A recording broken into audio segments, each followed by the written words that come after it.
कोष्टी महाराज हे YouTube channel आजच subscribe करा, बेल आयकॉनवर क्लिक करा. शुद्ध सांप्रदायिक चाली, कीर्तनं, प्रवचनं, कथा, पारायणं असे वारकरी संप्रदायाशी संबंधित व्हिडिओ पहा. आपणही पहा आणि इतरांनाही आग्रहपूर्वक सांगा.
बरवी ही वेळ सापडली संधी, बरवी वेळ सापडली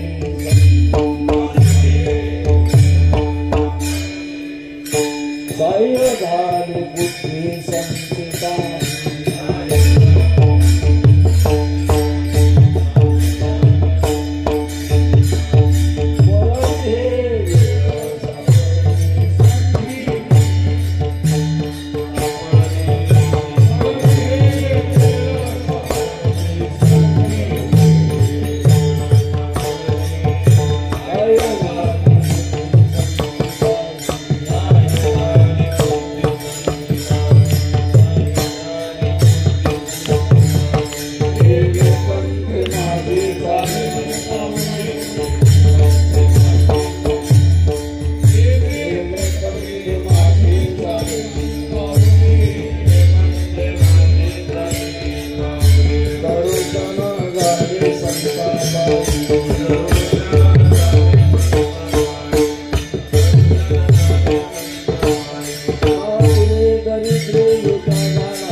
संधी साह्य झाली बुद्धी संचितासी येणे पंथे माझी चालली पाऊले दर्शन झाले संतापाई त्रासिले दरिद्रे दुषा झाला खंड त्रासिले दरिद्रे दुषा झाला खंड त्याचे काळे पिंड पुनित झाला येणे पंथे माझी चालली पाऊले दर्शन झाले संतापाई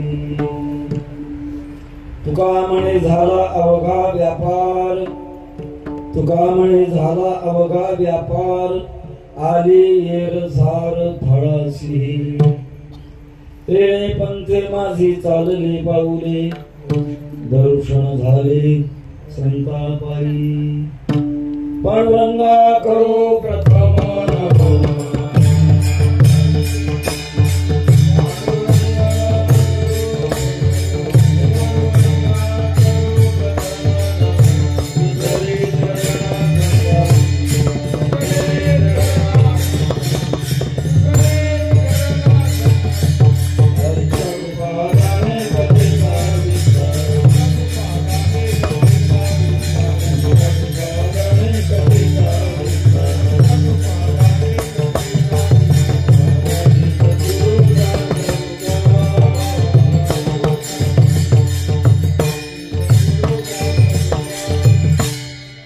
जयांचे किलिया स्मरण होय सकळ विद्यांचे अधिकरण देशबंधू श्री चरण श्री गुरूंचे ते नमस्कारो ज्ञाता काय माझी वाणी मानेल संतांसी रंजवू चित्तासी आपलिया माझी वाणी तुझी वर्णी गुणनाम ऐसी दे प्रेम कंका मस्तक हे पायावरी या वारकरी संतांचा अतुलित बलधानम हे शैलावरीम धनुजीवन कृशानम ज्ञानिनामवरवंडम सकल गुणनिधानम वानराणामधीशम रघुपति प्रिय भक्तं आत्मजातं समचरण सरोजं सान्निधानमुदारं जगन हितपाणि मंडलं मंडनानां तरुण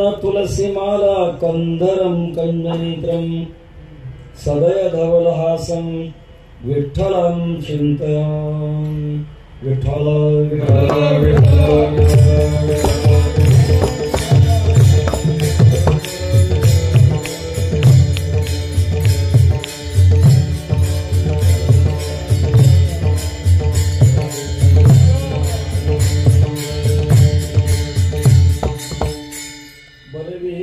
सापडली संधी साह्य झाली बुद्धी संचितासी येणे पंथे माझे चालले पाऊले दर्शन झाले संतापाई अनंत कृपा सागर भगवत पूज्यपाल जगदूत धारक जगद्गुरु श्री तुकोबारा भगवान परमात्म्याच्या दरबारात श्री क्षेत्र रोहा उपस्थित संत महंत भाविक सज्जन माता भगिनी बालक बालिका टाळकरी मृदंग वादक चौकदार बाबा विलेकरी ऑपरेटर साहेब सर्वांना अंतःकरणपूर्वक वंदन. प्रस्तुत क्षेत्रात आज सत्यनारायण पूजेचं निमित्त आणि याचे यजमान हरिभक्तीपरायण हरिचंद्रजी दळवी किल्ला रोहा यांच्या माध्यमातून हे घडतंय. निमंत्रक हरिभक्तीपरायणांच्या वारकरी शिक्षण संस्थेचे महान रत्न मृदंगाचार्य, पारायणाचार्य, कीर्तनाचार्य आणि आचाराचार्य एकनाथ महाराज यांच्या माध्यमातून गायनाचार्य होती राहील. तर गायनाचार्याला गायनाचार्याच्या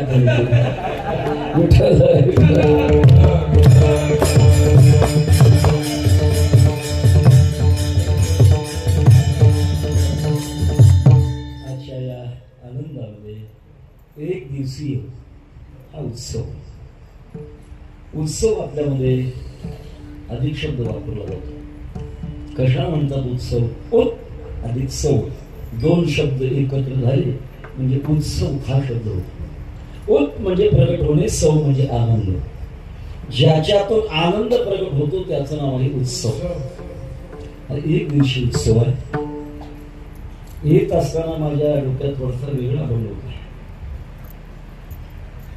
पहिल्यांदा स्वामी काज गुरु भक्ती अभंगाचं चिंतन मांडावं, परत समर्पिणी वाणी पांडुरंगी घेते धनी. पण आल्यानंतर यांचा परिचय देत असताना यांच्या आजोबापासूनची परंपरा चालू आहे. दाता तोच एक जाणा नारायणा स्मरवी, अनेके नाशवंते काय नसे हाय ज्याचे. त्यामुळे थोडस एकदमच बुद्धीमधून निर्णय बदलला आणि आपण या अभंगाच्या करता चिंतन करण्याकरता प्रस्तुत झालो. अभंग जगद्गुरु श्री तुकोबा यांचा अभंगातून महाराज समाधान व्यक्त करतात. समाधानाचे दोन प्रकार आहेत, तत्कालिक आणि आत्यंतिक. तेवढे पुरतं असतं त्याचं नाव आहे तत्कालिक, कधी संपत नाही त्याचं नाव आहे आत्यंतिक समाधान. संसारामध्ये माणसाला तत्कालिक समाधान नेहमी होत, त्यातल्या त्यात इथे नसेल असं म्हणून बोलायला हरकत नाही. तंबाखू खाणाऱ्याला कोणी नाही इथं खाणार, आणि खाणार असते तर आजपासून सोडून देतील संकल्प देतील, झालेले नुकसान मी भरून देईल. तंबाखू खाणाऱ्याला तंबाखू खायला मिळाले की समाधान होत नाही, होत ना. पण किती वेळ पुरतो? 2-3 तासात पुरतो, पुन्हा खाईवर पुन्हा खाईवर. हे तत्कालिक समाधान आहे. संसारामध्ये जी व्यवस्था आहे ती व्यवस्था तत्कालिक समाधानाकरता आहे आणि आत्यंतिक समाधानाकरता अवस्था आहे. व्यवस्था आणि अवस्था समानार्थी दोन्ही शब्द दिले असते ते वेगवेगळे आहे. आपल्या देहाकरता असते ती व्यवस्था, जीवाकरता असते ती अवस्था. संतांनी सुद्धा व्यवस्था मान्य केली आहे. बोलता येईल आपल्याला. विज्ञान व्यवस्था देत आणि अध्यात्म अवस्था देत. आज विज्ञानाची एवढी मोठी चमत्कारिक मला निंदा करायचं कारण नाही. छोटासा मोबाईल हजारो किलोमीटर असणाऱ्या माणसाला बोलतो आणि पाहतोय. एका माणसाचा आवाज एवढ्या माणसापर्यंत पोहोचतोय. पावली सध्या आपण विज्ञान युगामध्ये विज्ञानाचे उपयोग करतो. पण मला एक म्हणायचंय, विज्ञानाच्या द्वारे आपल्या शरीराची जी काही सोय आहे ती सोयीची व्यवस्था होईल. पण पंचमहाभूतांच्या पलीकडे विज्ञान जाऊ शकत नाही. म्हणून एक सरळाची भाव, आकाश तत्वाच्या पलीकडे विज्ञान नाही जाऊ शकत. आकाश तत्वाच्या पलीकडे माया तत्व आणि माया तत्वाच्या पलीकडे सर्वांचा अधिष्ठान असणारा भगवत तत्व तेपर्यंत जाऊ शकत नाही. पण आवश्यकता आहे. शरीराच्या दृष्टिकोनातून जरी याला आपण किंमत कमी दिली तरी पण तू गरज आहे. निर्वाहा पुरते अन्न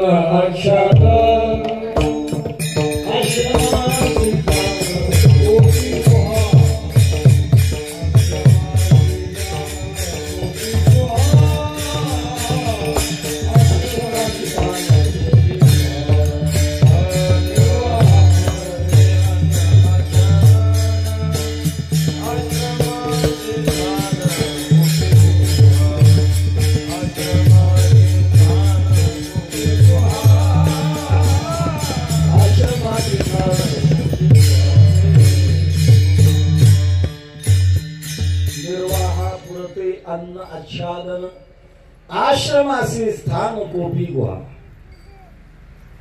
किती जरी माणसाने प्रपंचाचा त्याग केला आणि संन्यास घेतला तरी दुपारी 11 वाजता ग्रस्ताशाही माणसाच्या दारात बोळावर आणण्याकरता जाऊ लागतो. वैकुंठवासी गुरुवर्य मामासाहेब दांडेकर म्हणायचे, तुका म्हणे संन्यासी आणि माध्यानासी एक गाथ्यात नाही पण खरं आहे. किती जरी त्याने त्याग केला शेवटी शरीर धारणे करता व्यवस्थेची गरज आहे. ते प्रसंग सांगेल आपल्याला. शांती ब्रह्म एकनाथ महाराजांच्या काळात एक साधक परमात्मा साक्षात्काराकरता साधना करत होता. मी करत असताना त्याला दृष्टांत झाला, तू पैठणला जा, शांती ब्रह्म एकनाथ महाराज तुझ्या जीवनाचे समाधान करतील. जुना काळ वाहन नाही, कसं तरी शोधत शोधत आला, पण तो थोडा चिकित्सक होता. परमात्मात माणसाने चिकित्सक असावं, शुद्ध कसोनी पाहावे, वरेला रंगान भुलावे, तुका म्हणे घ्यावे जेणे नये तुटी ते, वरवर बघू नये. आमच्याकडे काही बरीच मंडळी येतात, महाराज माळ घालायची, अगोदर गळ्यात माळ दिसते, म्हटलं अगोदर असताना माळ पुन्हा कशी काय घालायची, माळ एकदाच औषध घालायचे. महाराज ज्यांच्याकडनं घातली ना ते बिघडली, गडबड कशाला गेली. तपासून पाहना, या माता भगिनी संक्रांतीचं सुगड घेत असताना वाजून बघतात, टन टन वाजलं तर घेतात, भरभर वाजलं तर घेत नाही. तसं आपल्या आयुष्याचं कल्याण ज्याच्या माध्यमातून करून घ्यायचं त्याला थोडं तपासून पाहा. म्हणून तो असा तपास करणारा होता. जर मुक्काम पैठणला पोचला, पण त्याने असा विचार केला, मी नाथ महाराजांचं घर विचारणार नाही. त्याने प्रश्न निर्माण केला, माझ्या प्रश्नाचं उत्तर देतील तेच एकनाथ महाराज, असं ठरवलं. पूर्व काळात पैठण दक्षिण काशी विद्वानांचं माहेरघर. तो अनेक ठिकाणी घरोघर जाऊ लागला, अनेक प्रश्न विचारायचा. बोलो, ज्ञान का ज्ञान क्या है, ज्ञानाचं ज्ञान काय आहे. कोणी म्हणायचं ज्ञान का ज्ञान बुद्धी आहे, कोणी म्हणायचं ज्ञान का ज्ञान वैराग्य. समाधान होत. नेमकी सकाळच्या 11 वाजता शिबिर झाली होती आणि योगायोगाने नाथ महाराजांच्या अंगणात त्याचा प्रवेश झाला.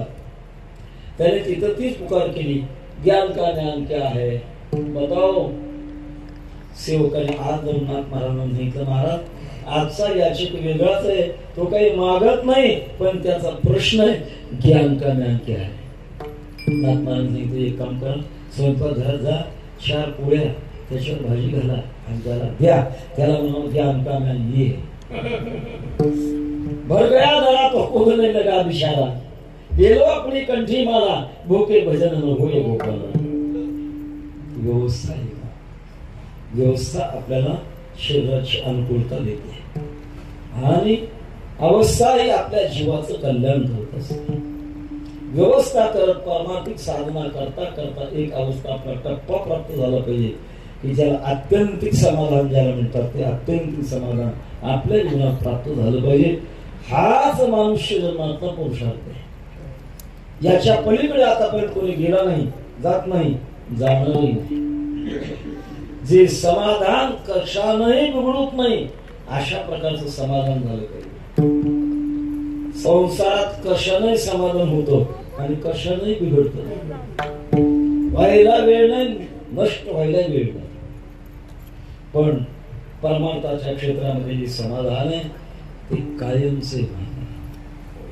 तेव्हा अवस्था आणि व्यवस्था 2 शब्द मी आपल्याकडे बोललो. शरीराकरता जे आवश्यक असते, निर्वाह पुरते अन्न, आच्छादन, कपडे, आश्रमाचे स्थान, कोपी गुहा, का होत नाही कोणाच्या प्रारंभाने झोपडं येईल वाट्याला किंवा कोणाच्या प्रारंभाने बंगला येईल, पण ते आश्रम अशा प्रकारचं जे काही आहे ही व्यवस्था आहे. पण याच्या पलीकडे जाऊ लागतं. व्यवस्थेमुळे अवस्था प्राप्त होते असं नाही. अवस्था प्राप्त होण्याची साधना वेगळी आहे. किती व्यवस्था वाढू द्या, पण त्यांनी अवस्था अर्थात आनंद प्राप्त होईल असं कोणी समजू शकत. एक छोटासा प्रसंग आहे. आमच्या जिल्ह्यात एक साखर कारखान्याचे शेअरमध्ये एका कीर्तनाला आले. कीर्तन संपल्यानंतर बैठकीत आले. म्हटलं, महाराज एक तुम्हाला सांगावंसं वाटतं, एक अनुभव सांगावंसं वाटतं. सांगा. आमचे वैकुंठवासी गुरुनामदेव बनकर स्वामी महाराज म्हणायचे, कीर्तनकाराला उकरण्यापासून दिल्लीपर्यंत माहित पाहिजे, कारण तो समाजाचा कनेक्टर. तेव्हा सांगा सांगितलं. त्यांनी सांगितलं, आम्ही 15 दिवसापूर्वी ब्राझीलला गेलो होतो. ब्राझील असे देश आहे जगातल्या साखरेची भाव ब्राझीलवर अवलंबून आहे. 8 महिने पाऊस पडतो म्हणतात, जिकडे तिकडे उसाचे मळे आणि सगळे काम यंत्राने करतात. मग आपल्या देशातला साखर कारखान्याचा चेअरमन अभ्यास करण्याकरता मुद्दाम ब्राझीलला जातो. आम्ही ब्राझीलला गेलो, पाहिलं तिथलं सगळं कौतुक वाटायला लागलं. पाहता पाहता आम्ही सर्वे केला आणि सर्वे केल्यानंतर आम्हाला उत्तर अशी मिळाली. अनेकांच्या घरी भेटी देत गेलो. त्यांच्या बैठकीमध्ये गोळ्या पडलेल्या असायच्या. घर मालकाला विचारायचं का कोणता आजार आहे तुम्हाला? कोणताच नाही. प्रत्येकाचं हेच उत्तर, कोणताच आजार नाही. बरं त्यांची व्यवस्था सामान्य नाही महाराज. हो, ब्राझील मध्ये म्हणे आम्ही सर्वे केला. ब्राझीलचा अल्पभूधारक 500 हेक्टरचा मालक आहे. कोण? अल्पभूधारक म्हणजे 1250 एकरचा मालक. आणि तो प्रवासाला निघाला की मातीच्या हेलिकॉप्टरने प्रवास करतो. आता आमच्या देशातला अल्पभूधारक आणि त्यांच्या देशातला किती तुलना मारत. एवढी मोठी व्यवस्था. प्रत्येकाच्या बैठकीमध्ये गोळ्या. आणि त्या घर मालकाला विचारायचं का तुम्हाला कोणता आजार आहे? त्यांनी सगळ्यांनी सांगायचं कुठला गोळ्या कशा करता पडल्या? त्यांचं सगळ्यांचं उत्तर एकच होतं, आम्हाला गोळ्या खाल्ल्याशिवाय झोपच येत नाही. मी म्हटलं साहेब आमच्या देशातली माणसं फार सुखी आहेत. गोळ्या न खाताना कीर्तनात सुद्धा झोपी घेतात. खोडसर विनोद केला. मला असं म्हणायचंय व्यवस्था किती मोठी महाराज, पण झोप येत नाही. तेव्हा आपल्या जीवनामध्ये व्यवस्था असावी तत्काळ, पण अवस्थेकरता आपण जर आपली भारतीय संस्कृती अवस्था प्राप्त होण्याकरता पावलोपावली आपल्याला मार्गदर्शन करत आहे. यामध्ये जगद्गुरु तुकोबा आपल्या अंतःकरणात प्राप्त झालेली अवस्था आणि त्या अवस्थेचं आत्यंतिक समाधान ज्याला म्हणतात प्रगट करत असताना एका शब्दातून प्रगट करतात. ते अभंगाच्या पहिल्या चरणात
बुद्धी संचितासी.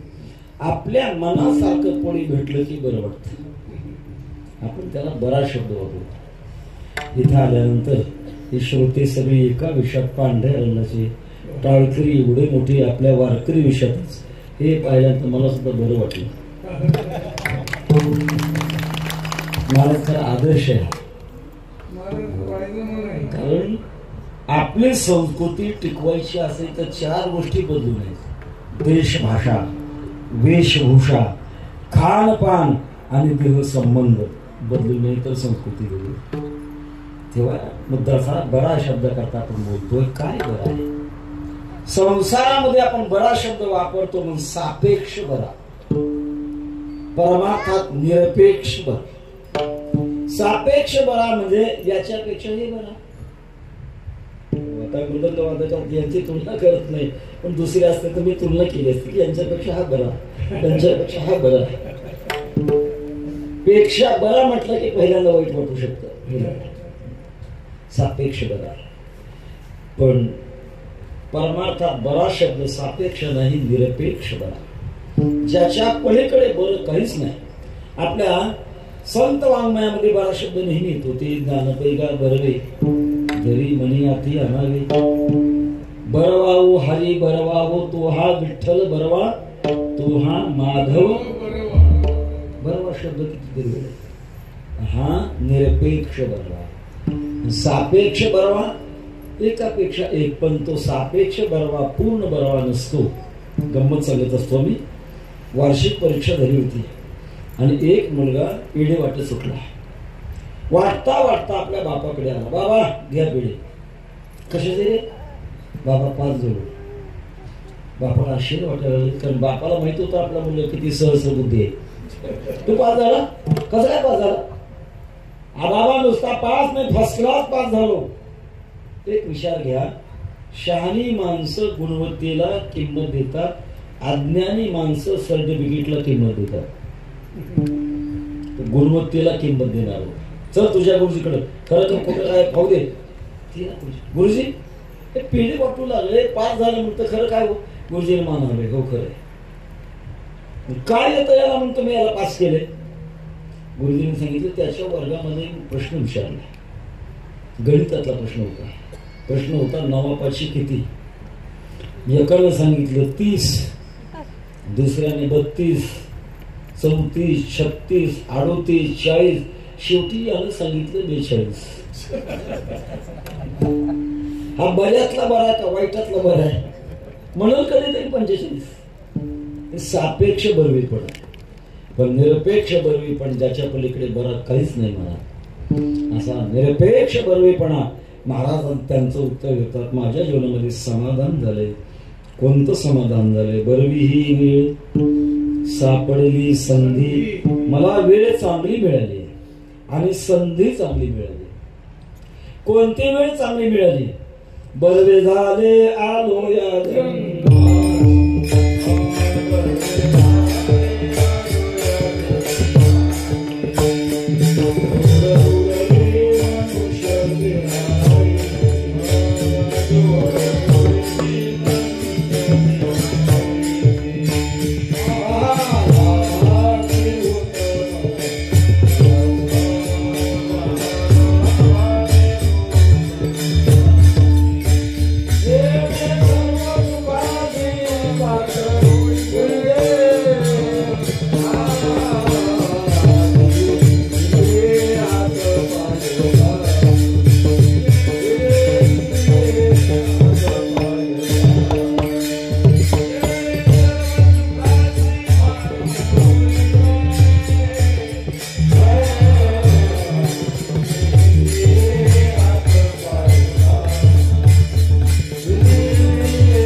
जोडी जोडली मनुष्य देहांसी महालाभाची उत्तम राशी जेणे सर्व सुखाचे मनुष्य देह सगळ्या 84 लक्ष विनिवरी श्रेष्ठ देह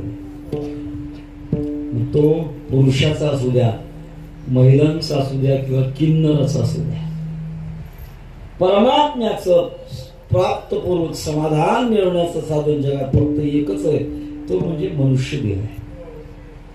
आपण देहाच्या बाबतीत थोडा विचार जर केला मनुष्य किती जरी सुंदर झाला मोरा इतका सुंदर नाही होणार.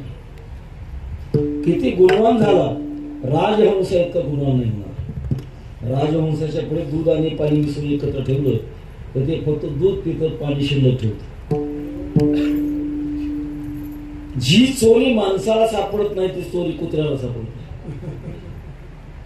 ऐकले गुरु त्याच्यात टिटवी यमाची दाशी रे. आपल्या डोक्यावर जर टिटवी टिव टिव टिकून जास्त करून फिरायला लागली ती सांगते आले निशाण फडकले. तिला कळतं ना. पिंगळा, पिंगळ्याला माणसाचं भविष्य कळतं. किलकिल कुंकुम खटखट त्याचे शब्द त्याचे अर्थ काय तर आपल्याला वेळ नको घालवायला. तेव्हा बरेच प्राणी असे की माणसाच्या शरीरापेक्षा त्यांचं शरीरात गुण आहे. एखादा माणूस अज्ञानी असेल आणि चांगलं वागत नसेल, काय माणूस गाढव आहे म्हणतात. पण काही वेळेला असा विचार येतो की त्या गाढव शब्दाचा गाढवाचा अपमानच आहे. त्या गाढवामध्ये सुद्धा एक गुण आहे महाराज. पूर्वीच्या काळात राजे लोक युद्धभूमीवर गाढव घेऊन जायचे. त्याचा फार महत्वाचा उपयोग असायचा. शत्रूने आपल्या सैन्याच्या पिण्याच्या पाण्याच्या साठ्यात गुपचूप विष टाकून घात करू नये याच्याकरता गाढव कामाला यायचे. गाढवाला किती जरी तहान लागली आणि त्याच्या पुढे विषविषयी पाणी जर ठेवलं ते त्याला दिसतं, ते पीत नाही महाराज. माणसाला समजतं एवढं केवढं मोठे त्याच्या अर्थात काही प्राण्याची किंमत फार मोठी आहे. एका तंत्रविद्येतल्या मोठ्या महाराजांच्या जो सहवासात असताना त्याने सहज मला विचारलं, महाराज ज्या कासवाच्या पाठीवर टिपके त्याची किंमत किती असेल वाटतं? असेल म्हणून 2-4 हजार. अहो 1.5 कोटी रुपये.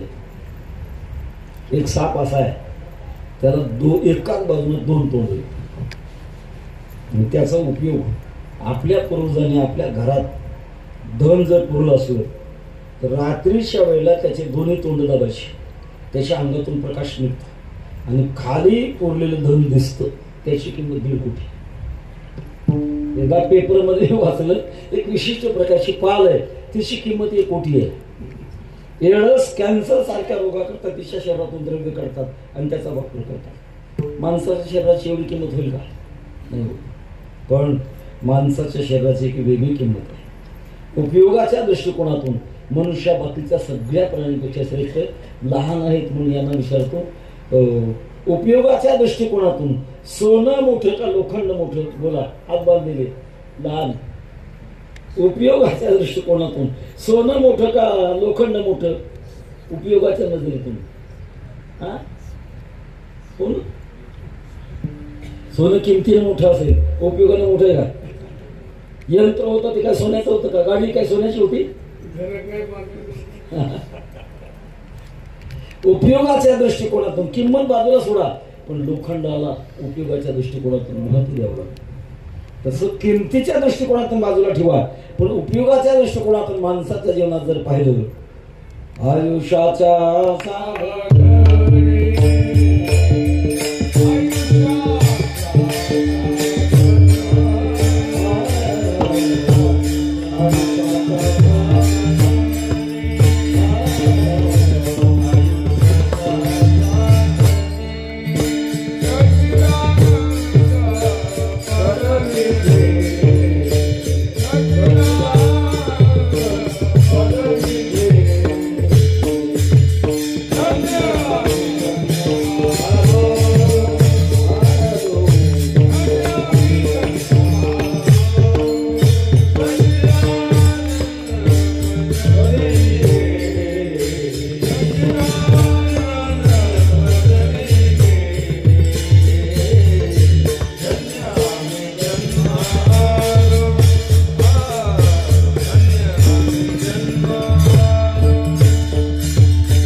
माणसाच्या शरीरामध्ये एवढे गुण नाहीत, पण उपयोगाच्या दृष्टिकोनातून सगळ्यात श्रेष्ठ आहे. माणसाचं शरीर घाणेरडं आहे. माणसाचं शरीर नवा ठाई पाठवून गेली, माणसाचं शरीर विषारी आहे. माणसाला जर साप चावला ना, सावध असताना माणसाच्या शरीरातलं विष त्या सापाच्या शरीरात होतं. साप मरतो, पण त्याला एक नैसर्गिक ज्ञान आहे. तो जर माणसाला चावला, एकांतात जाणार, शेपटी तोडून घेणार, मग माणसाचं विष त्याच्या शरीरातून बाहेर पडतो. रात्रभर झोपत असताना ज्वारी शेदाने तोंडात धरून झोपायचं. सकाळी उठल्यानंतर कोंबड्याला टाकायचं, कोंबडे मरतो म्हणतो. ऐकलंय? विंचू एकदा का चावला की रात्रभर झोप येऊ देत नाही. अशा विंचवाला एखाद्या पालीने पाहिलं तर धावत धावत जाते, पटकन घेऊन फसवते. अधिक विषारी पाल. आणि अशा पालीला एखाद्या कोंबड्यानं पाहिलं, धावत धावत जात, पालीला गटकन फसवून टाकतं. अधिक विषारी कोण? कोंबड. आता पुढचं सांगावंच लागेल का? प्रत्यक्षात पाहिलं अवगुण आहे फार शरीरामध्ये, पण याच्या उपयोगाच्या दृष्टिकोनातून फार मोठे उपयोग होतो. येही कन करते क्या न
शरीरा येणे सरे किंबहुना यर झाले शिवापडे. असं पुरुषार्थी मला मिळाले, बरवी ही वेळ सापडली संधी, अनुकूल वेळ मला मिळाली. बरवे झाले आजी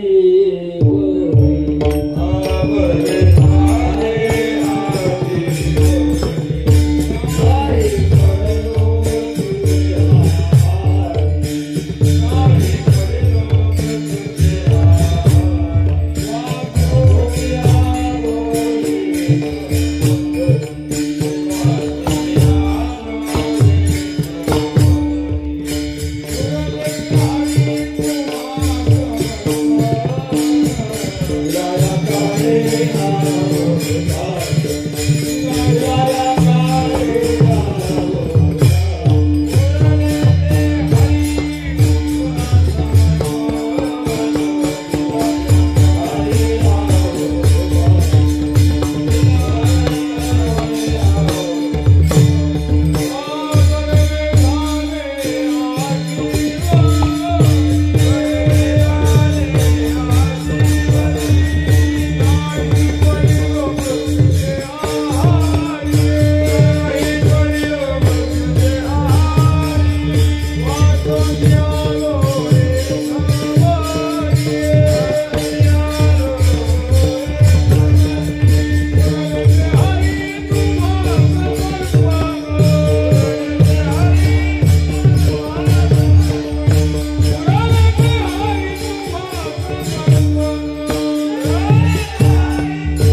मृत्यूच्या आहार. बरं झालं आतापर्यंत मी मृत्यूच्या आहारात पडलो नाही. लोकांचं सांगण्यापेक्षा आपलं सांगावं. काही नवीन लोकांना वाटत असेल कीर्तनकार उभे असतात हे बसून का करतात, कारण तसंच व्हायरल इन्फेक्शनचा हल्ला झाला होता. लातूरच्या सर्व तज्ञ डॉक्टरांनी सांगितलं होतं 4 तासाच्या पुढे जगणार नाही, 10% खात्री नाही. आमच्या 13 सचिवांनी प्रयत्न करून मुंबई विमान मागवलं. लातूर ते लोहगाव ते विमान कोणी 41 मिनिटात पोहोचवलं. 5 दिवस जग कसंच कळत नव्हतं आणि 13 दिवस ठेवून घेतले. डिस्चार्ज देताना माझी केस ज्यांच्या हातावर त्यांचं नाव दुग्गल मॅडम. थोडं भावनिक झालं. म्हणजे मॅडम तुम्ही माझी दुसरी आई झाला, मला पुनर्जन्म मिळाला. काय झालं होतं कशानं झालं म्हणजे थोडं दक्षता घेतो. सांगितलं महाराज तुम्हाला खोटं बोलता येत नाही, अजून विज्ञानात कळण्याची ताकद नाही. आणि आम्हालाही कळालं नव्हतं. आणि अंदाजानं औषधं दिली आणि देवाने तुम्हाला आयुष्य दिले. कशाला पुढे जायचं नसतं. म्हणूनच तेव्हापासून उभारून बोलताना शब्द तुटतात, वाक्य तुटतात. म्हणून बसून दिला या काळी अवकाश नाही पावली आयुष्यानाश. कार्याकारण उरले शेष गेले ते भोस जाऊ परते. संधी सापडली. वेळ आणि संधी. वेळ सामान्य असते, संधी विशेष असते. आणि अशी विशेष संधी सापडली तिची आणखी व्याख्या महाराज करतात. साह्य झाले बुद्धे संधी.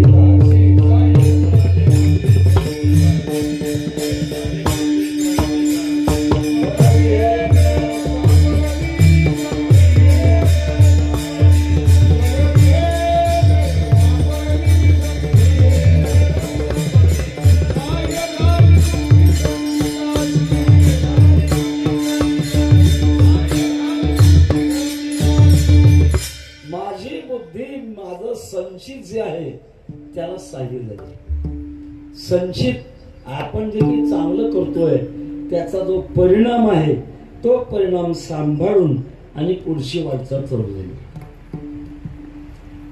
संचित आपण करतो. आज आपण हे चिंतनामध्ये आपण आहोत. आपल्या पुण्याच्या संचितामध्ये आजच्या 2 तासाच्या चिंतनाची भर पडणार आहे. उद्या सकाळी पूजा करू लागलो, देवाची दर्शन घेऊ लागलो, अशी भर संचितात पडत आहे. पण संचित मात्र शेवटपर्यंत टिकवण्याकरता मात्र बुद्धी अनुकूल लागते. काही वेळेला बुद्धी अनुकूल राहत नाही आणि त्याचा परिणाम संचित संपून जातो. तुकोबाराने याच्याकरता म्हणावं लागलं तुम्ही जे काही चांगलं करताय ना, ऐसा लाभ बांधा गाठी सांभाळून ठेवा. आता नका रे भाई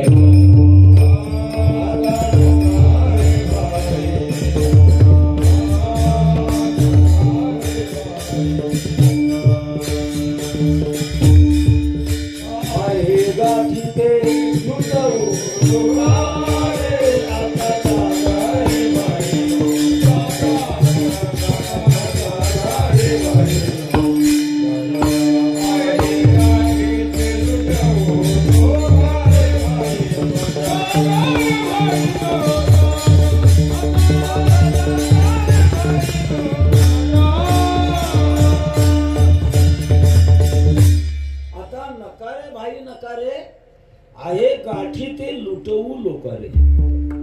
तुम्ही तुमच्या जे गाठीमध्ये सत्कर्म करून ठेवले ना ते लोकांना लुटवू नका. अनेक कारण आहेत. आपण केलेलं पुण्यकर्म शेवट पण टिकण्याकरता घेण्याची दक्षता फार मोठी फार मोठी. म्हणूनच परमार्थ लांबतो का त्याचं कारणच हे आहे. आपण केलेलं आपल्याकडून साचवलं जात नाही, करतो पण साठवत नाही. महाराजांना म्हणावं लागलं आपले केले आपण खाय तुका वंदी त्याची पाय. साचवलं पाहिजे. बराच मोठा विषय हा काय तास 2 तासात होणारा विषय नाही. हा लांबचा विषय. मला कीर्तनाची मर्यादा 9:30 सांगितलेली आहे आणि एवढ्याच विषयाला मला 2 तास पुरणार नाही. तितका लांबच विषय आहे. पण थोडं त्यातले मुद्दे सांगतो. बरेच दिवस मला हे कळत नव्हतं, कीर्तनकार जय विठ्ठल म्हटलं तसं गालिचेचं दर्शन का घेतात. एका साधूला विचारलं, सांगितलं महाराज त्याचं कारण असं आहे, आपण पूजा केली आहे, अनुष्ठान करून उठतोय किंवा कीर्तन करून उठतोय किंवा ऐकून उठतोय, भगवंताचं नामचिंतन करून जागा सोडतोय.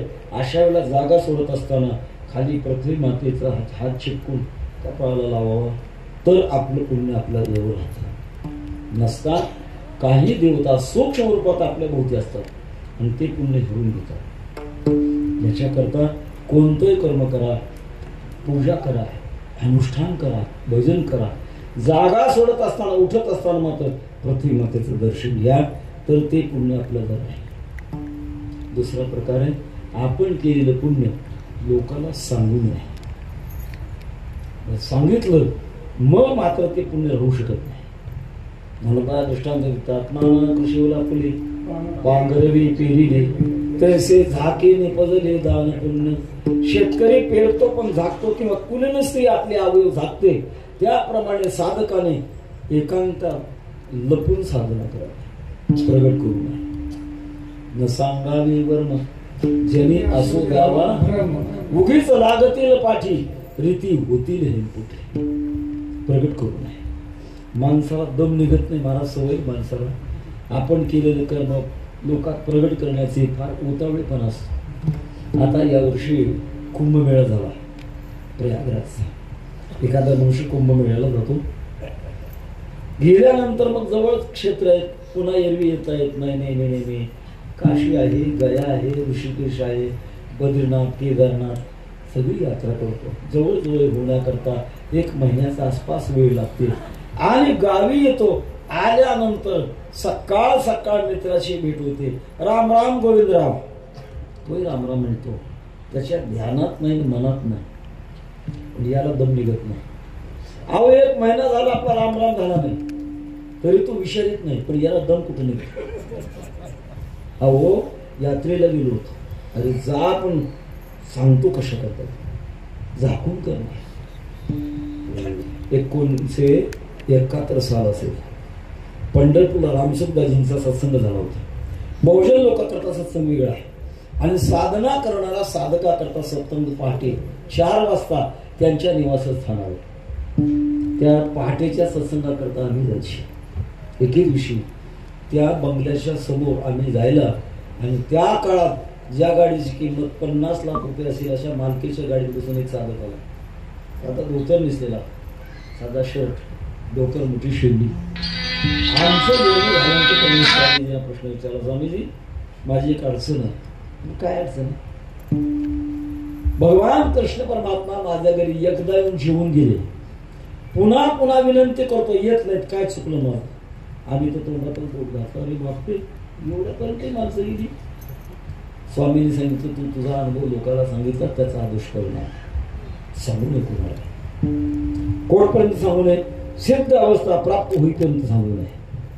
साधना करणारा साधकाला काही वेळा दृष्टांत होतात, काही वेळा दिव्य प्रकाश दिसतो, पण सांगूच नाही कोणाला.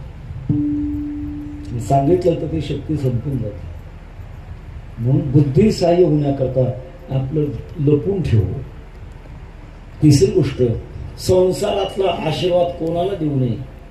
परमात्म्याची साधना करणाऱ्या साधकाने संसारातला आशीर्वाद कोणाला देऊ नये. पण वारकरी संप्रदायाचं तत्व, माझ्या मुखा वाटा नयो हे वचन, व्हावे हे संतान द्रव्य कोणा.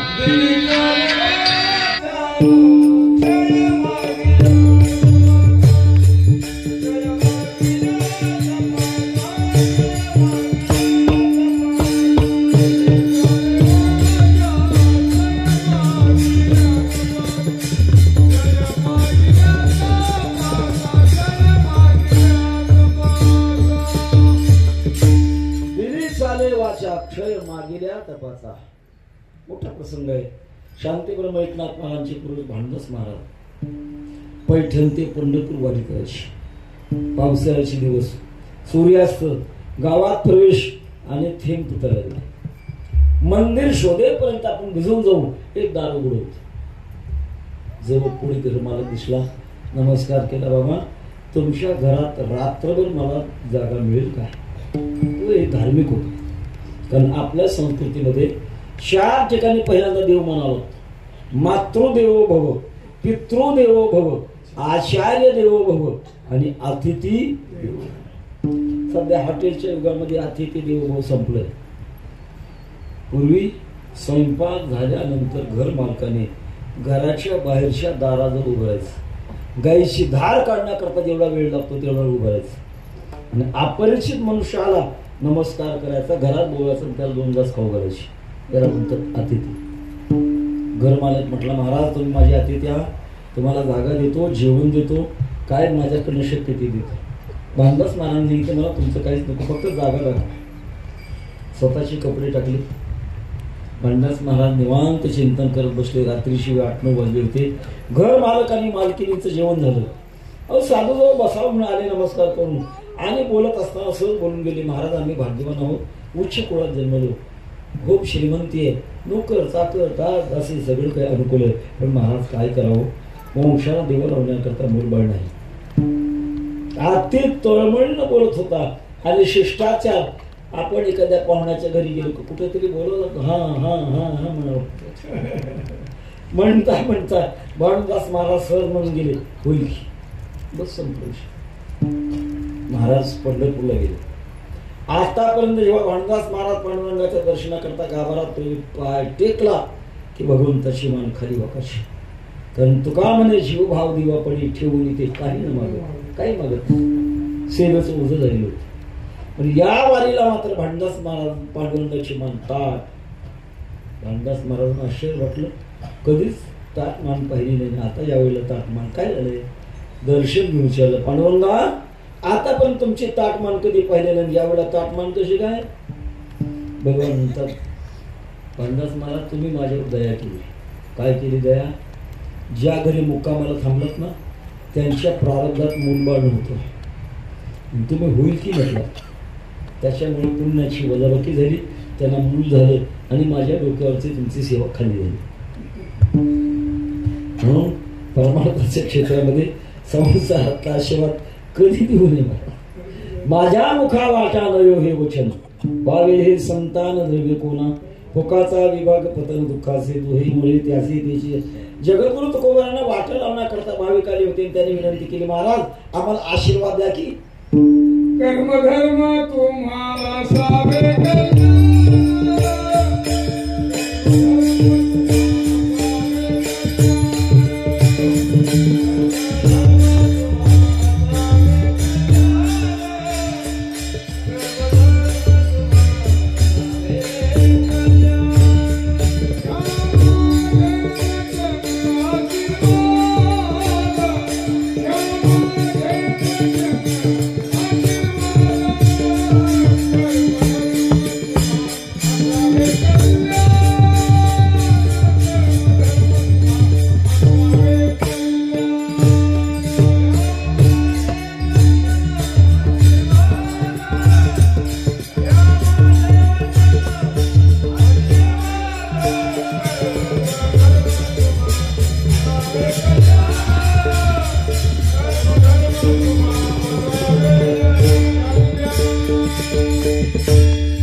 तुमच्याप्रमाणे तो हो.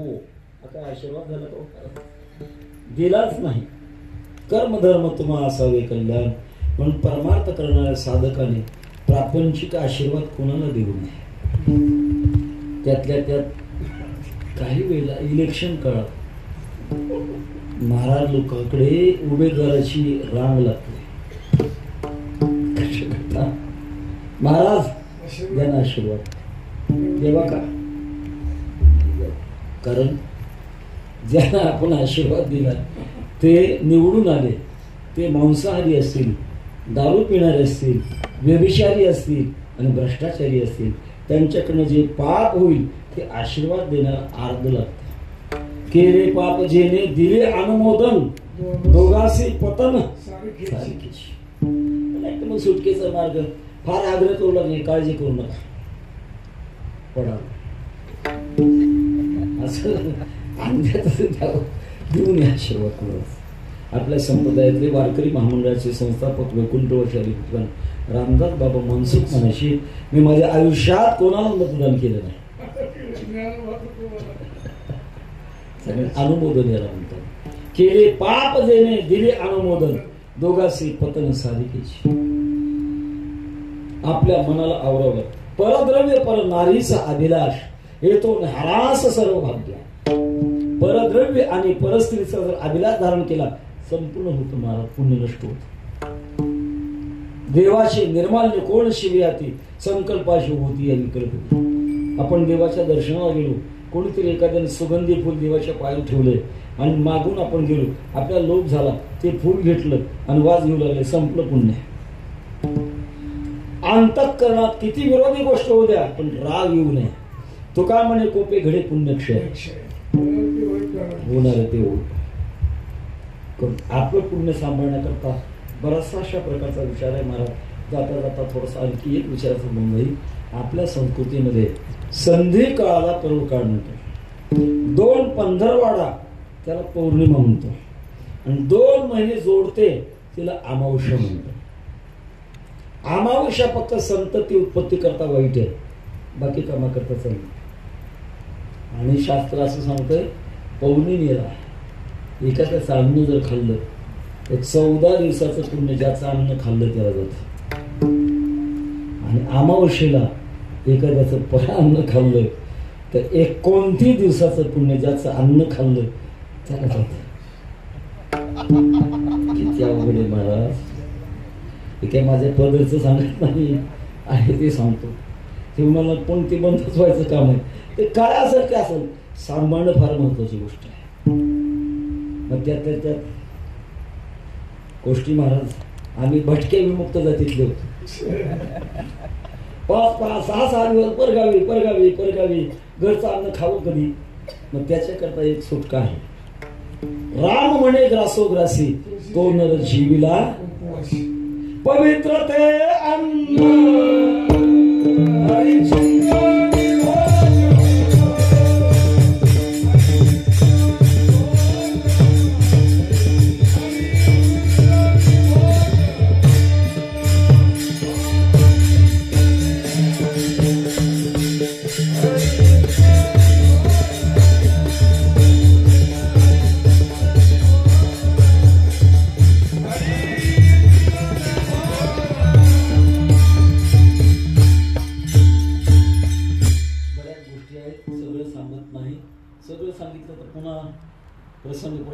काय सांगावं लागलं.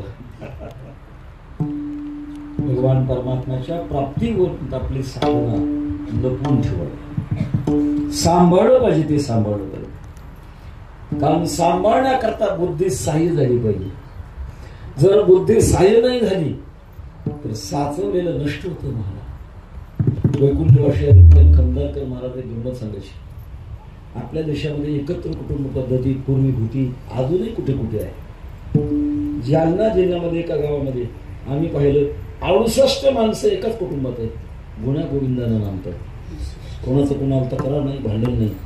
आपली प्राचीन संस्कृती असंच खेळ. आणि मोठं कुटुंब, त्या कुटुंबातले 4-5 मुलं आता शिक्षणाच्या वयात. खेडगाव, चांगली शाळा नाही म्हणून शहराच्या ठिकाणी त्या कुटुंब प्रमुखाने आपल्या मुलाला ठेवण्याकरता ठेवलं, ऍडमिशन घेतलं. पण त्यावेळेला मेस नव्हत्या. आता 4-5 मुलाला खाऊ पिऊ घालण्याकरता घरातले एक आजीबाई, जिच्याकडे कोणतंच कर्तव्य नव्हतं, त्या आजीबाईला ठेवलं भाकरी खाऊ घालायला. शाळेशिवाय 10 ते 5 मुलं घरी यायची 8 वाजता रात्री. आजीने विचारायचं, काय इतका उशीर, 5 वाजता शाळा सुटते, तुम्ही 8 वाजता येत आहे? काही मुलं खोटं बोलण्यात फार प्रवीण असतात. आजी, गुरुजीने होमवर्क दिला होता, मित्राच्या घरी गेलो आणि होमवर्क लिहिण्याकरता वेळ लागली, त्याच्यामुळे उशीर झाला.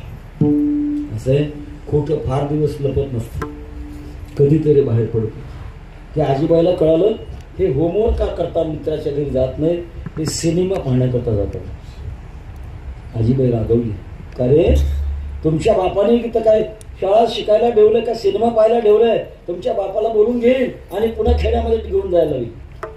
मुलं विचार करू लागले, आजी आपल्या सिनेमा सुखाच्या आड येऊ लागली आहे, काय करावं?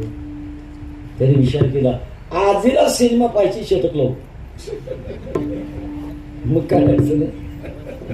मुलांनी नेहमी सांगायचं आजी आज सिनेमा फार चांगला मेल्या उद्या मला सिनेमा सांगता बरं आजीला शिव्या द्यायची पुन्हा पुन्हा पुन्हा पुन्हा सांगून आजीबाईची वृत्ती थोडी बोथट झाली आणि सांगितलं आजी अरे चांगला सिनेमा आलाय आम्ही सांगतो पुन्हा पुन्हा आमचं काय खोटं आहे काय आजीबाईला वाटलं नेहमी म्हणतात एखाद्या दिवशी जाऊन तरी बघू आजीबाई गेले सिनेमा पाहिला 2 तासाचा सिनेमा पाहिला वास्तविक वारकरी घराणा आजी उठल्या झाडून काढत असताना योग या दुर्लभ तोम्या देखील भोपाळ्या काकडा ती आजीबाई म्हणायची पण ज्या दिवशी सिनेमा 2 तासाचा पाहिला सकाळी उठल्याबरोबर ते सिनेमातलंच गाणं म्हणू लागले खंदाळकर महाराज म्हणायचे रोखून माझ्याकडे पाहू नका फक्त सिनेमातलंच गाणं गेलेल्या मातीत बुद्धी ताब्यात लागते महाराज बुद्धी आपल्या संचिताला ताब्यात लागते महाराज म्हणतात माझी बुद्धी माझ्या संचिताला ताब्यात राहिली त्याच्यामुळे ही वेळ ही संधी चांगली झाली आहे तिचं विशेष विस्तार महाराज अभंगाच्या दुसऱ्या चरणात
शरण झाले संतापायी, या पंथानं माझी पावलं चाललेली आहे.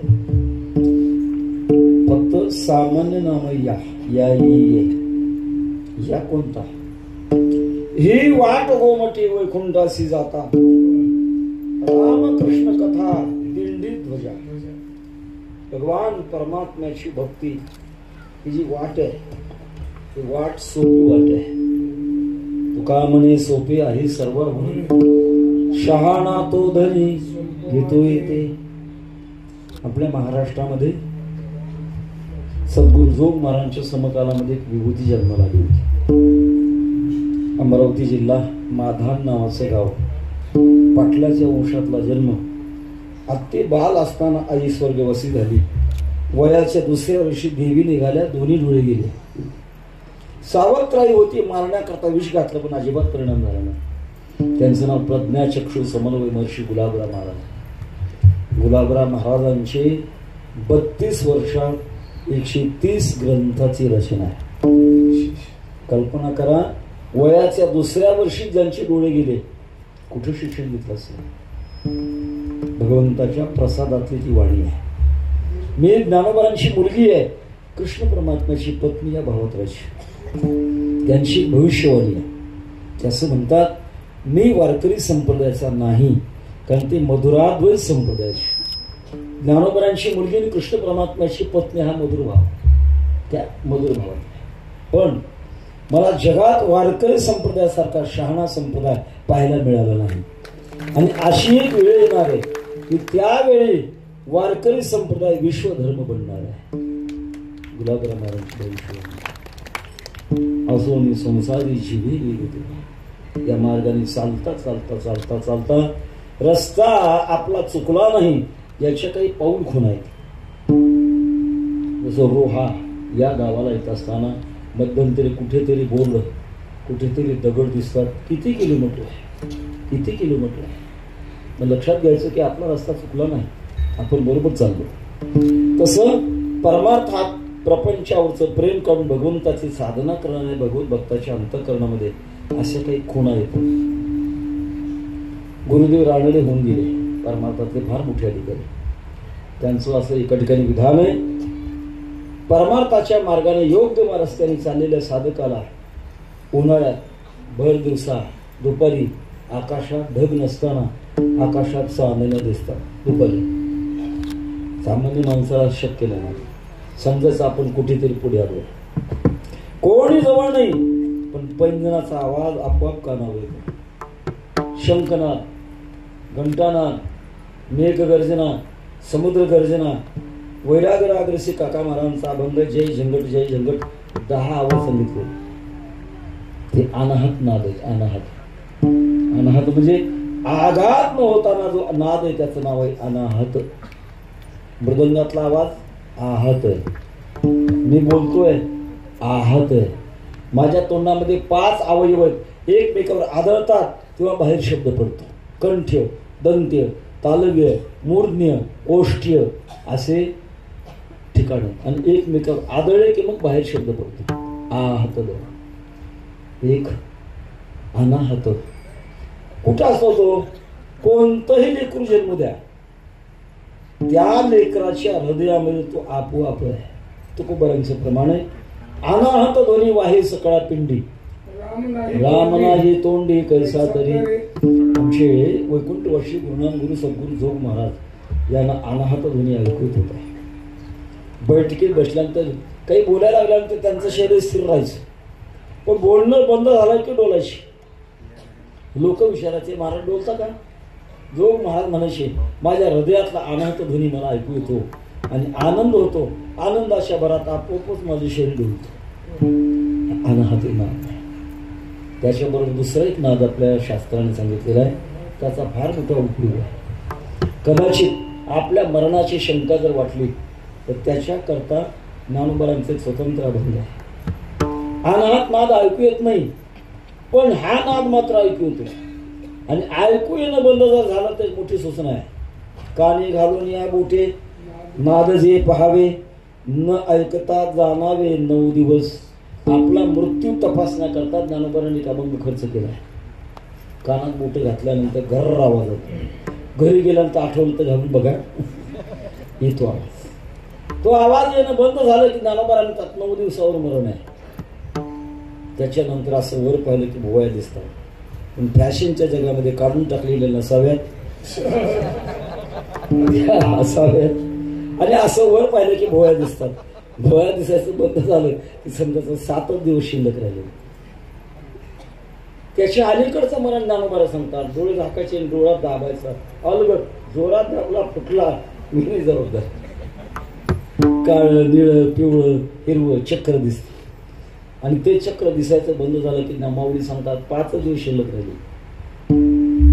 आणि सहज आपण नाकाचा शेंडा पाहिला. नासादृशी आद्र नदीसे नयली तरी तेच दिनी म्हणा रामकृष्ण. तो शेवटचा दिवस आपला. घाबरायचं नाही. भगवंताचं नाम कधीतरी सोडायचंय एवढी व्यवस्था आहे. आणि मग अंतकाळी ज्याच्या नाम आले मुखा तुका म्हणे सुखा फार. मी आवाजावरून थोडस बाजूला गेलो आणि हात दोन्ही साधने करत असताना मग साधकाला एक ध्वनी निर्माण होतात. आणि सगळ्या शेवटचा टप्पा दर्शन झाले संतापायी.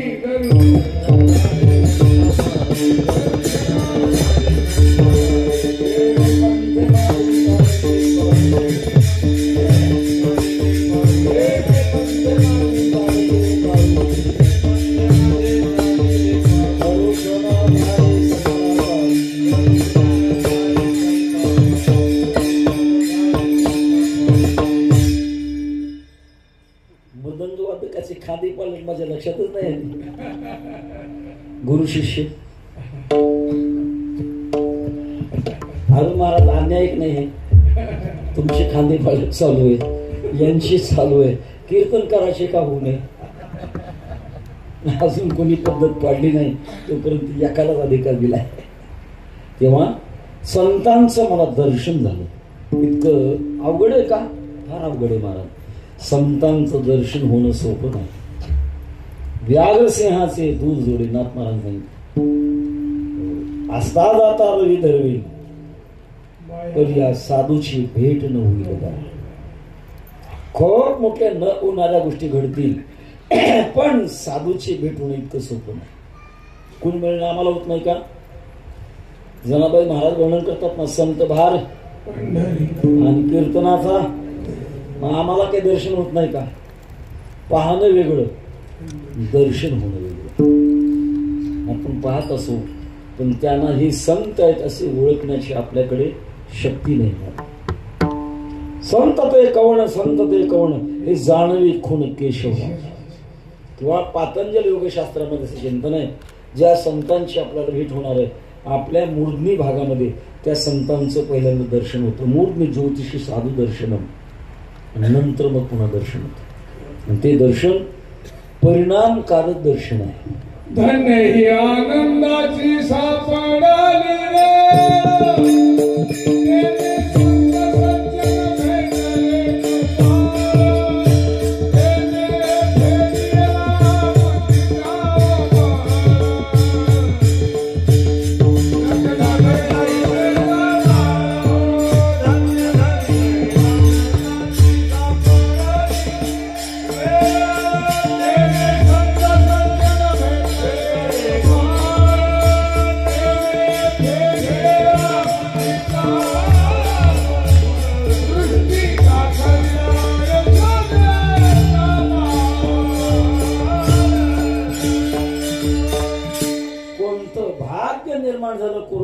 पूर्वजन्मी सुकृते थोर केली ती मग आजी फळासिली. सांभाळलं म्हणून फळाला आली.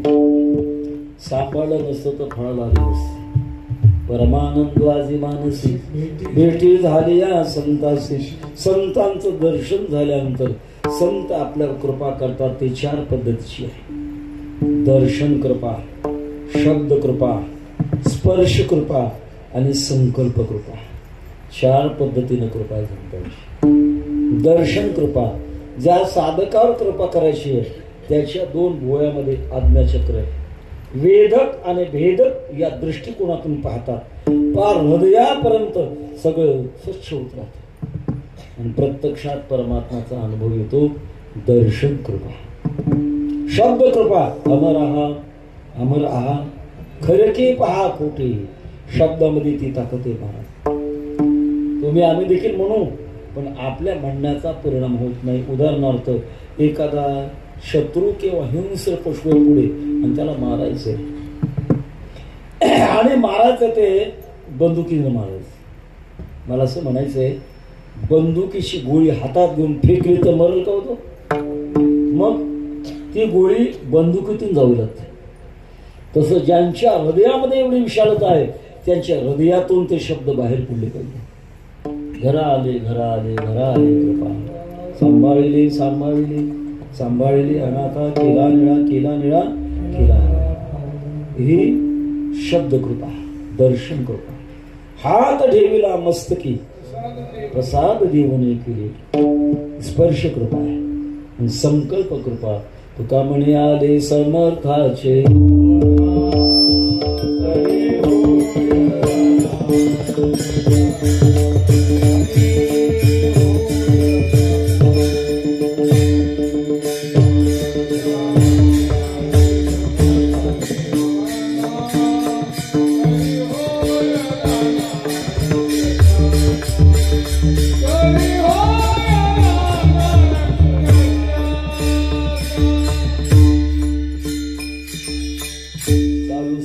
पंचमानी षडजे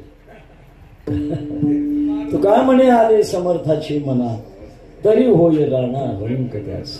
मोठा इतिहास आहे पण आता आपली वेळ संपत आलेली आहे. हैबतराव बाबा ज्यावेळी ज्ञानोबरांच्या पालखी सोहळ्याचा विकास केला हैबतराव बाबांचा मोठा प्रसंग आहे. मध्य प्रदेशमध्ये एका भिल्लांनी त्याला कोंडलं होतं आणि देवीला नरबळी द्यायचं होतं. तिथूनच प्रार्थना केली माऊली या संकटातून मला सोडवा आणि जर सोडवलं तर उरले ते हरी तुम्हा समर्थ पुन्हा आळंदी सोडून जाणार नाही. ज्या बिल्लाच्या नायकाने त्यांना कोंडलं होतं ज्ञानोबा त्याच्या स्वप्नात गेले हो ज्याला तू कोंडलीस त्याला मोकळ कर. पडतंय स्वप्न पुन्हा झोपला पुन्हा झोपला माऊली दम दिला त्याला सोडतो का नाही हे तुझा एकुलता एक मुलगा जगणार नाही असं म्हटल्यानंतर धक्का लागला मला. अरे कोण आहे आणि मग पाहिलं ज्याला कोंडलंय स्वप्नामध्ये जो आपल्याला कोंडलेला दिसला तूच हा याच्यात काहीतरी वेगळं आहे. त्यांनी आपली शिळा बाजूला काढली. हैबतराव बाबा जे आले ते म्हणायचे हैबतचं एक नख सुद्धा आळंदीच्या बाहेर पडणार नाही. इतका अशा प्रकारची कृपा ही कोणती आहे संकल्प कृपा. तेव्हा संतांचं मला दर्शन झालं त्यांची कृपा झाली. परिणाम झाला तो तिसऱ्या चरणात सांगतात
त्याचे काळे पिंड पुनीत झाला, माझं दारिद्र्य संपवलं. दारिद्र्याचे दोन प्रकार आहेत, बाह्य दारिद्र्य आणि आंतर दारिद्र्य. बाह्य दारिद्र्य कपडे अंगावर फाटके आहेत, राहिल्याबरोबर घर नाही, खायला प्यायला वेळेला मिळत नाही, खर्च करण्याकरता पैसे नाही, दरिद्र्य हे बाहेरचं दरिद्र्य. पण आतलं दारिद्र्य वेगळं. सही भवती दरिद्री यस्य तृष्णा विशाला, ज्याची तृष्णा थांबतच नाही, किती मिळवलं तरी भूक थांबत नाही, समजायचं खरा दरिद्रित्व आहे. असा जो दारिद्र्यपणा आहे तो संतांनी कृपा केल्यानंतर, जरी माहेरे श्रीमंती होती तुम्हास, संतांची कृपा झाल्यानंतर तो अत्यंत श्रीमंत होतो. कशाचीच इच्छा राहत नाही, काम नाही, काम नाही, झालो पाहिजे, अखंड समाधान टिकतं. हे खरं अशा प्रकारचं दारिद्र्य संपलंय. संतांनी दारिद्र्याचा नाश केला, दोषाचा नाश केला. दोष कशाला म्हणतात महाराजांच्याच प्रमाणातून बघूया. दोष आयशा नावे देहाचा आदर, विटाळले अंतर अहंभावी, अंतःकरणात अहंकार निर्माण झाला आणि देहाविषयी खूपच अशा प्रकारचं प्रेम निर्माण झालं. सामान्य माणसाच्या जीवनामध्ये देहावर खूप प्रेम असतं, त्यातल्या त्यात पुरुष वर्गामध्ये आपल्या तोंडावर येणारी जी दाढी आहे, ती दाढी कमी करण्याकरता माणसं प्रयत्न करतात. वास्तविक शास्त्र असे, न शनी भौमयुग कुर्या, शनिवार मंगळवार अंगाला शस्त्र लावू नये. रविवारी जर अंगाला शस्त्र लावलं तर 1 महिन्याचं आयुष्य कमी होतं. आपला जन्मदिवस आहे त्या दिवशी अंगाला शस्त्र लावू नये, आणि आपला व्रत दिवस आहे त्या दिवशी अंगाला शस्त्र लावू नये. वाढलं तर काय, बिघडलं काय, कंस येतात. माणसं महाराज अलीकडे रात्री 10 वाजेपर्यंत हेअर कटिंग सलून उघड असतं, खुशाल गाड्या करतात, स्नान न करताना माणसामध्ये बसतात. नाही त्या विटाळा खंड सोहळा दोष येतो. दोष आयशा नावे देहाचा आदर, विटाळले अंतर अहंभावी, अहंकार मनामध्ये निर्माण झाला ना, विटाळ येतो. पण ते माझं संपलंय. त्याचे काळे पिंड पुनीत झाला, दर्शन झालं, माझा पिंड पवित्र झाला. बदल होतो, शरीरामध्ये बदल होतो. ब्रह्मभूत कायाभूत असे भाग्य तरी सदैव सच्चिदानंद काम व्हावे, ते ज्ञानोबा प्रश्न करतात.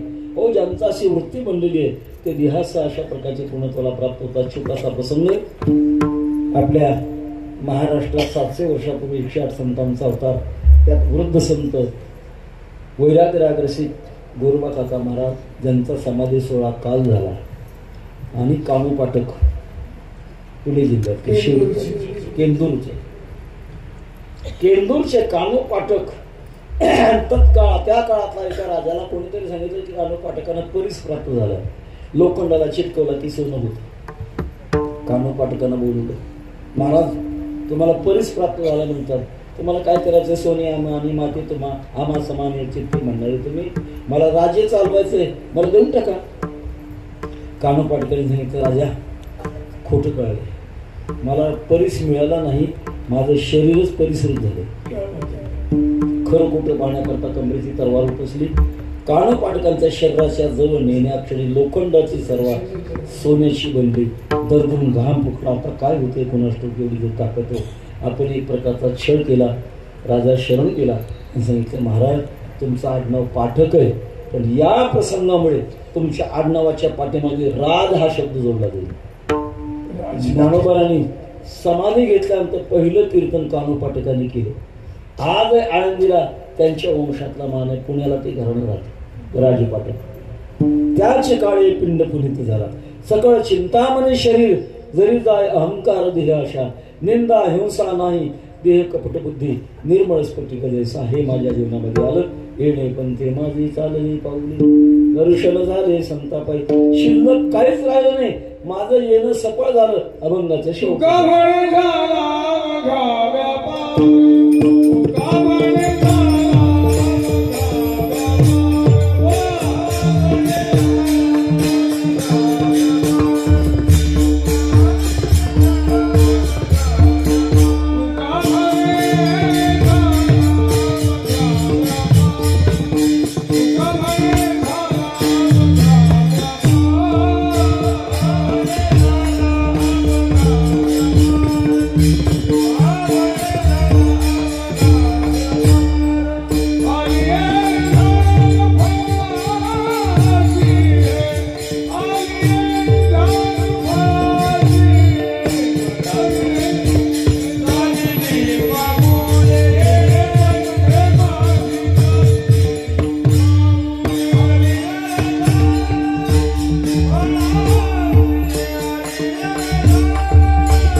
तुम्हारे मन की बात मैंने पूछा तुकाराम म्हणे झाला बघा व्यापार आली इरजार फळाची ज्याच्याकरता आम्ही जन्माला आलो ती माझी इरजार सफल झाली का येली म्हणते माझी चालली पाऊले दर्शन झाले संतापायी ज्ञानेश्वर माऊली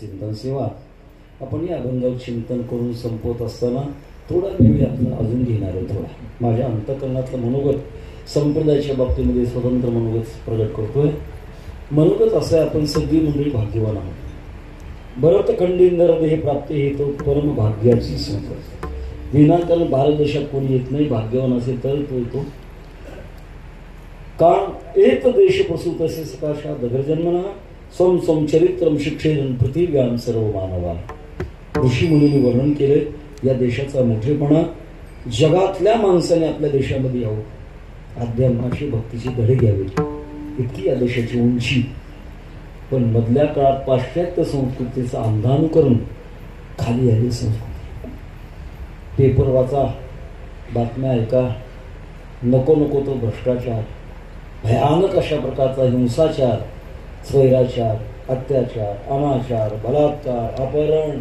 कुठे चालला देश? कोणावर जबाबदारी? आतंकवाद, सगळ्यात दहशतवाद. आपण सर्व उपस्थित मंडळी या दुराचारातले नाहीत म्हणूनच आपण इथं आहोत. पण आपल्यावर फार मोठी जबाबदारी आहे.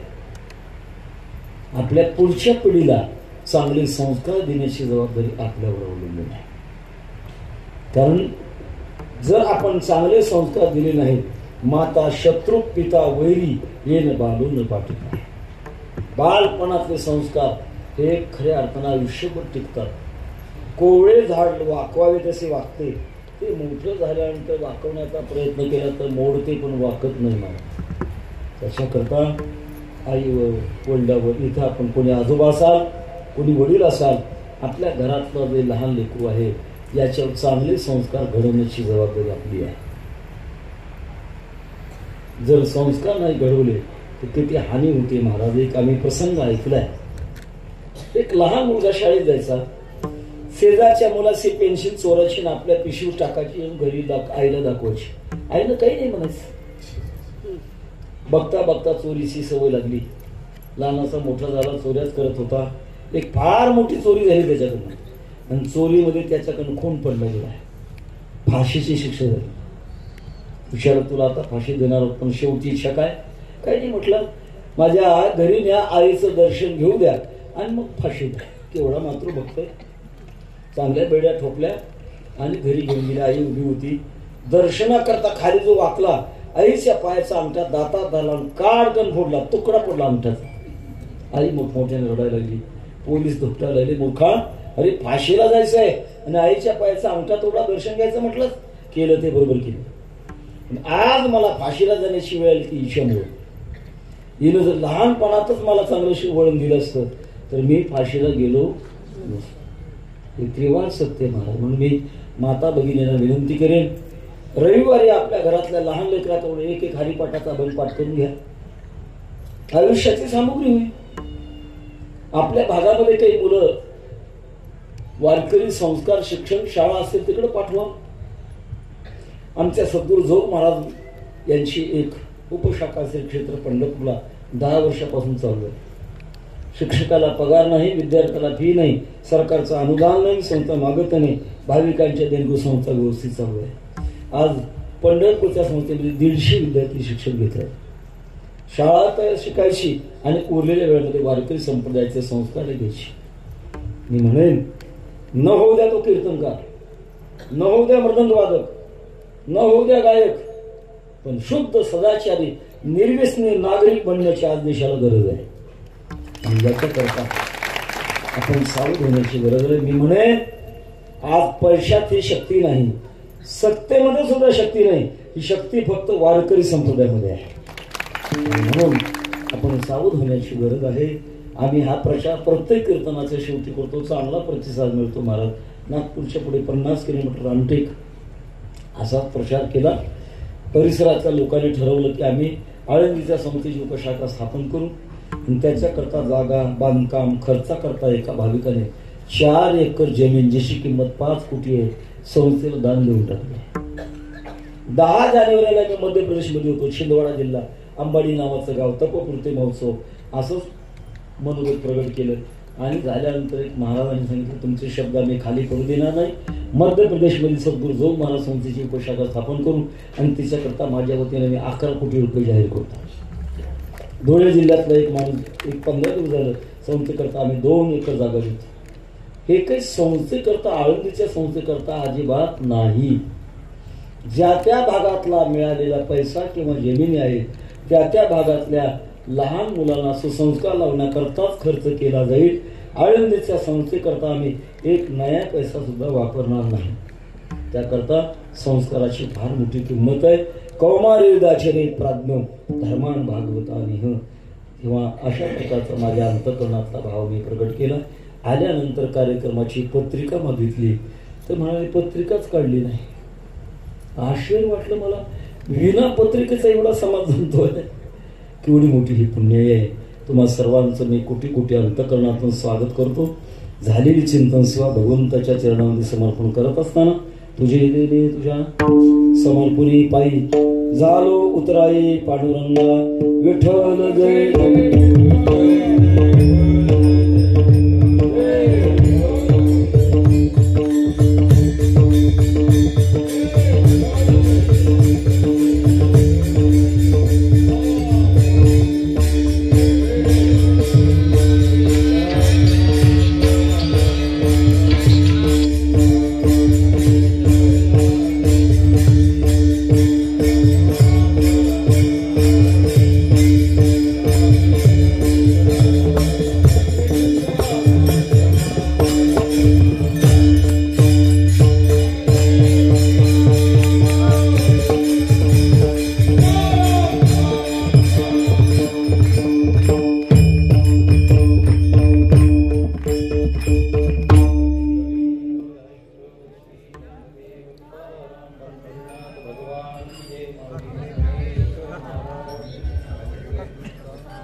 कुष्टी महाराज हे यूट्यूब चॅनल आजच सबस्क्राईब करा, बेल आयकॉनवर क्लिक करा.